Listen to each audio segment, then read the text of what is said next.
आर्य युग ऐसे शीर्षक से ये सब खंड आ रहे हैं। एक युग अपने देश के इतिहास में ऐसा हो चुका है जिस समय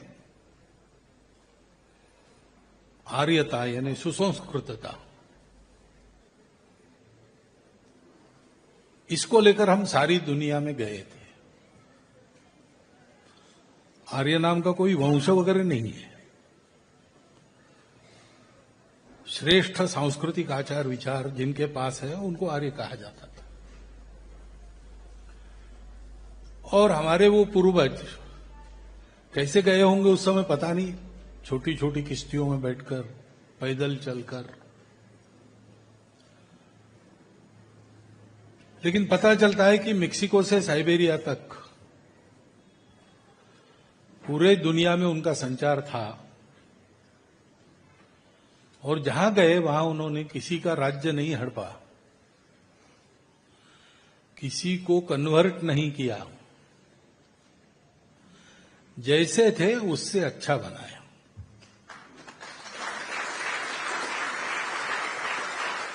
संस्कृति दी, सभ्यता दी, गणित दिया, आयुर्वेद दिया, कई प्रकार के शास्त्र दिए।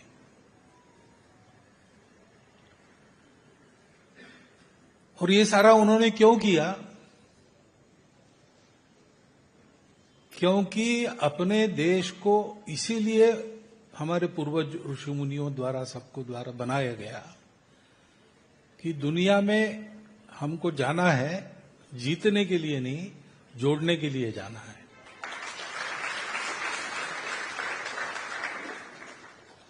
अलग से जोड़ना नहीं है। हम ये जानते थे पहले से ही कि सब जुड़े हैं, भूल जाते हैं। अब पता नहीं क्यों कालांतर में शायद हम परम वैभव संपन्न थे, विश्व में भी प्रभाव था। उस प्रभाव में जिनके जीवन उस समय अच्छे बने उनके वंशज आज भी है और हर 4 साल बाद एक बार भारत में आते हैं। अभी वो वैसे नहीं है, अभी वो पीड़ित है, निर्वासित है। तथाकथित आधुनिक लोगों ने उनको और नष्ट कर दिया। जो बचे हैं वो बहुत दबाव में जी रहे,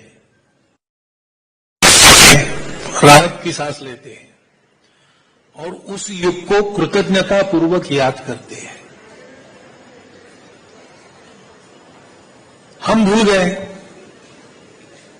शायद परम वैभव संपन्न थे इसलिए विलासिता आ गई और खतरा नहीं रहा और मनुष्य सावधान नहीं रहा। तो स्वाभाविक ये होता है कि असावधानी के कारण वो भूल जाता है, गलती कर जाता है। आदमी गिर के फ्रैक्चर नहीं करा लेता बचपन में। चलना सीखते समय थोड़ा गिरा होगा तो फ्रैक्चर तो नहीं होता, बाकी फिर जीवन भर चलता है। और जीवन भर चलने का अनुभव लेने के बाद जब वृद्ध हो जाता है, इतने साल चला हुआ आदमी बाथरूम में पैर फिसल कर गिर जाता है, क्योंकि मैं जानता हूं और इतने दिन चला हूं, इतने दिन कुछ नहीं बिगड़ा, अब क्या बिगड़ने वाला है, ये असावधानी उसमें आती है। ऐसे कुछ हुआ होगा और उसका लाभ परकीय लोगों ने लिया। उन्होंने आकर हमको जित बनाया, वो जेता बने। हम दुनिया भर में गए एक सद्भावना लेकर, लेकिन ये सब लोग बाहर की दुनिया से हमारे यहां है, वो तो कोई सद्भावी लोग नहीं थे, वो बुभुक्षित लोग थे। उनको सब चाहिए था, क्योंकि सब लोग जुड़े हैं वो नहीं जानते थे। मैं हूं इतना जानते थे, बाकी भी है और हमारी और बाकी लोगों की स्पर्धा है। स्पर्धा में हमको अव्वल आना है, नहीं तो हम मर जाएंगे। इसलिए बाकी लोग मरते ही कि जीते ही इसकी चिंता मत करो, हम ही बड़े हो जाओ।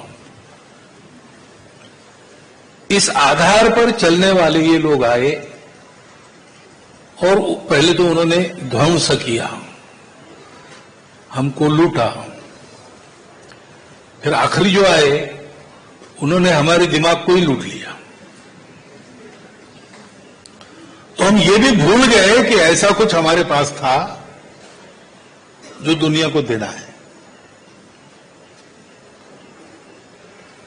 ये हमारे यहां हमारा सौभाग्य है कि आध्यात्मिक परंपरा हमारे यहां इन सब बातों के बावजूद अखंड अक्षुण्ण चल रही है।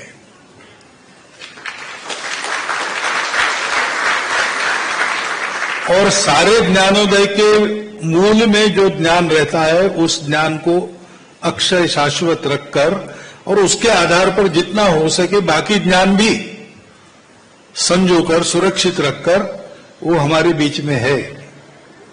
5000 वर्ष पूर्व हमारे पूर्वजों ने जो कहा वो प्रत्यक्ष जीकर दिखाने वाले लोग हमारे पास है और किसी के पास नहीं है।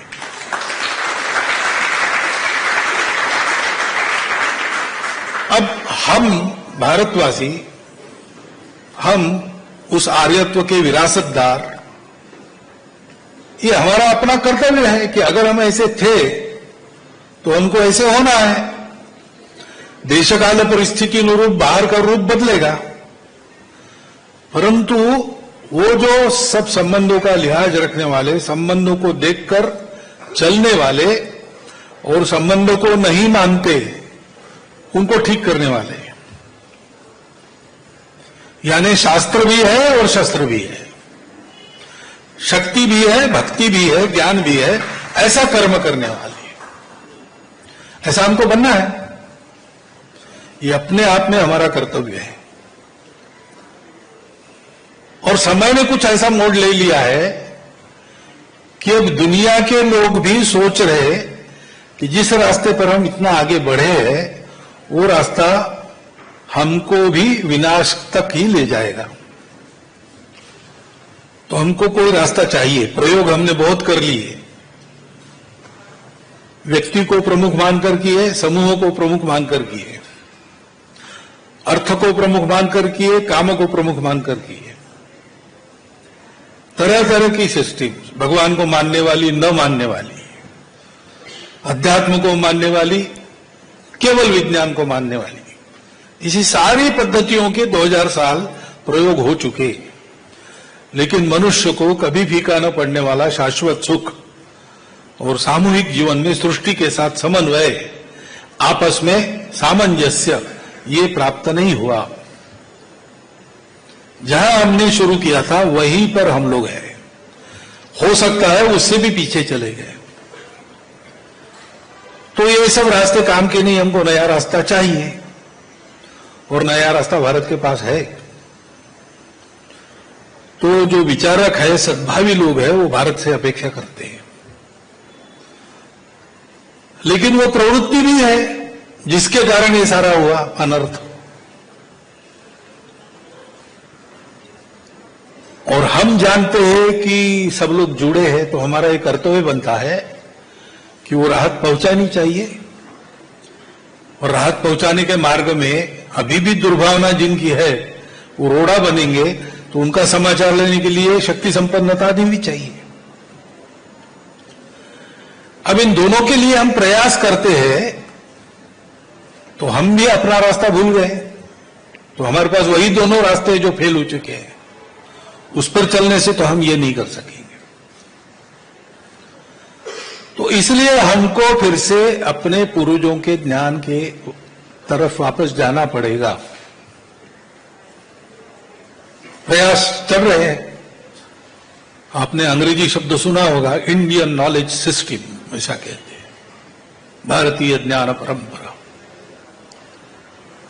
लेकिन भारतीय ज्ञान परंपरा में क्या क्या देना है? तो अभी तो हम देखते हैं कि हमारे यहां गणित था, हमारे यहां भूमिति थी, हमारे यहां ये शास्त्र था, वो शास्त्र था, ये सब आता है, वो सही है और जानकारी भी होनी चाहिए।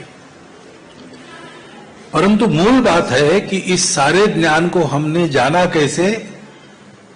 हमने एक विषय, परंतु मूल बात है कि इस सारे ज्ञान को हमने जाना कैसे?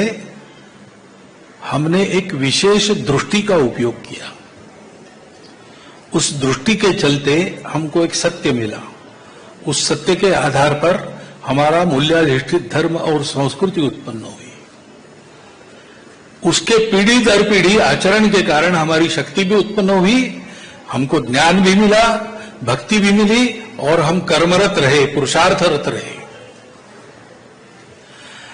ये सब फिर से करना है तो हमको उस दृष्टि के पास वापस जाना पड़ेगा। उस दृष्टि के आधार पर फिर से चिंतन करना पड़ेगा, देश काल परिस्थिति के अनुसार, जिसका रूप हो सकता है बदल जाए, परंतु जिसका मूल, जिसका भाव, जिसका परिणाम, वो कभी नहीं बदलेगा। ये ज्ञान हमको प्राप्त करना पड़ेगा। तो ये ज्ञान प्राप्त करना पड़ेगा तो हमको उसका कोश उपलब्ध होना चाहिए। इसलिए ये ज्ञान सुरक्षित रखना, ये ज्ञान पहुंचाना, ये कार्य एक उत्तम कार्य है, सर्वोत्तम कार्य है।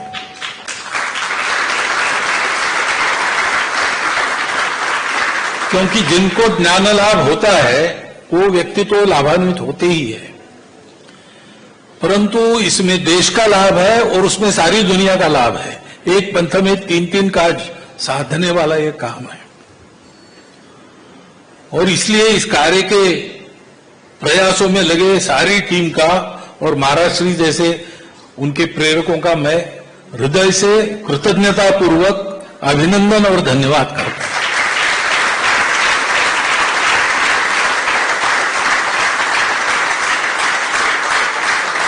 क्योंकि जब तक ये हम नहीं समझेंगे तब तक हम जो करेंगे वो बेकार ही होगा। क्योंकि हम लोग भी पढ़े हैं, हम इंडियन नॉलेज सिस्टम में नहीं पढ़े हैं,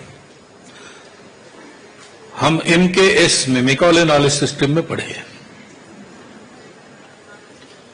तो हमको भी जो हमारा मूल बना है, ज्ञान साधना के लिए एक बुनियाद बनी है बुद्धि की, उसी प्रकार बनी है। कहते हैं कि हम लोग कॉलोनाइज हो गए। शरीर से तो हम भारतीय है, पूर्वजों से तो हम भारतीय है, लेकिन मन और बुद्धि से, चित्त से हम लोग विदेशी बने। सब लोग बने क्योंकि सब उसमें से निकले हैं। अब कोई कम बना, कोई ज्यादा बना, इतना फर्क है। लेकिन उस विदेशी प्रभाव से पूर्णतः विमुक्त होना पड़ेगा, तब हम अपने ज्ञान परंपरा को प्राप्त कर सकेंगे, उसका महत्व जान सकेंगे, और इस बीच के कालावधि में लड़खड़ाते हुए क्यों न हो, थोड़ी बहुत अगर प्रगति बाकी दुनिया ने की है, तो उनके इस प्रगति के रहस्य को भी समझकर उसका भी मूल्यांकन कर सकेंगे। जो अच्छा है वो स्वीकार कर सकेंगे, जो बिना काम का है उसको छोड़ सकेंगे।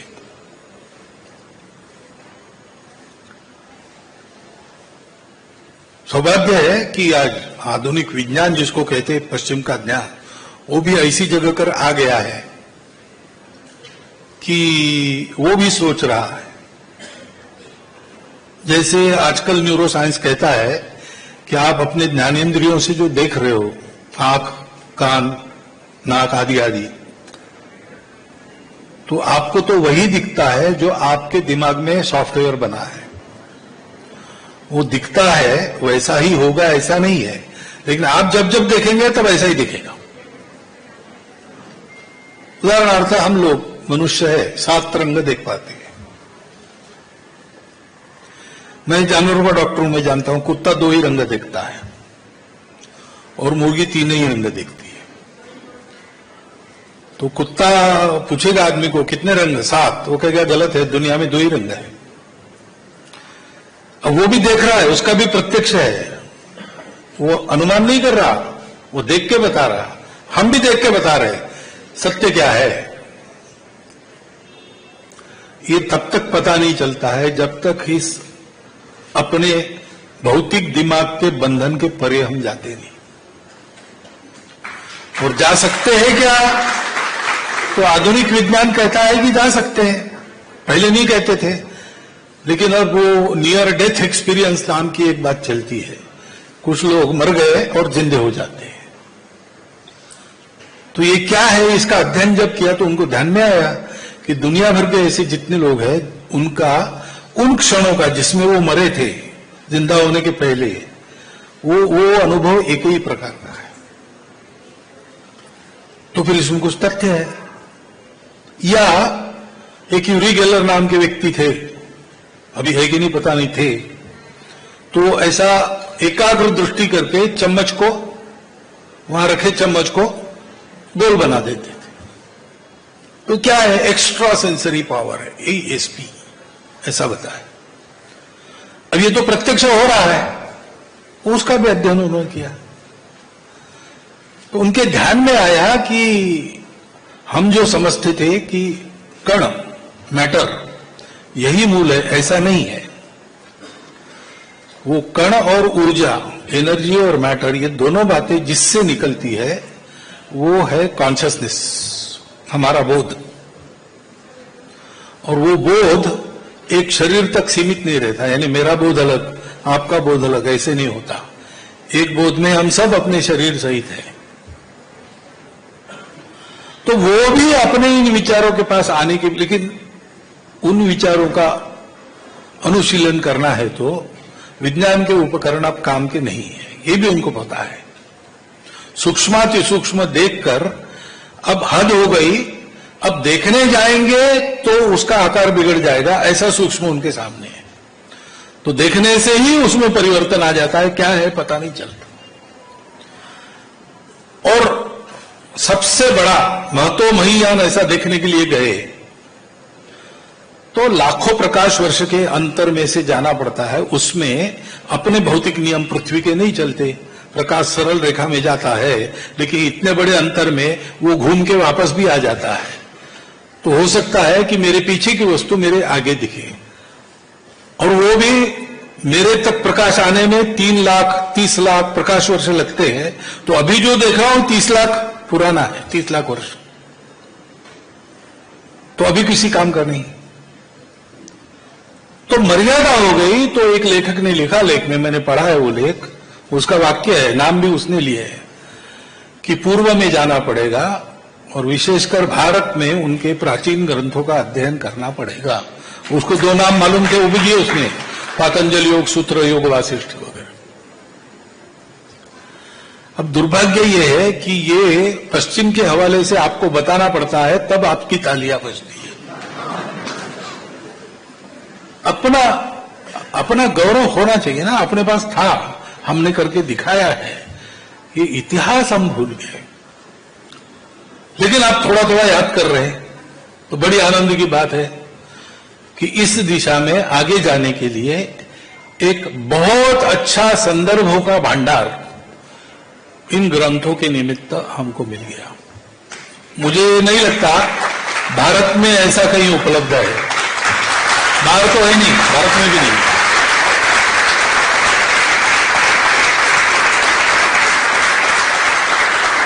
और इसलिए फिर एक बार मैं कृतज्ञता पूर्वक इन सब का अभिनंदन वंदन करता हूं।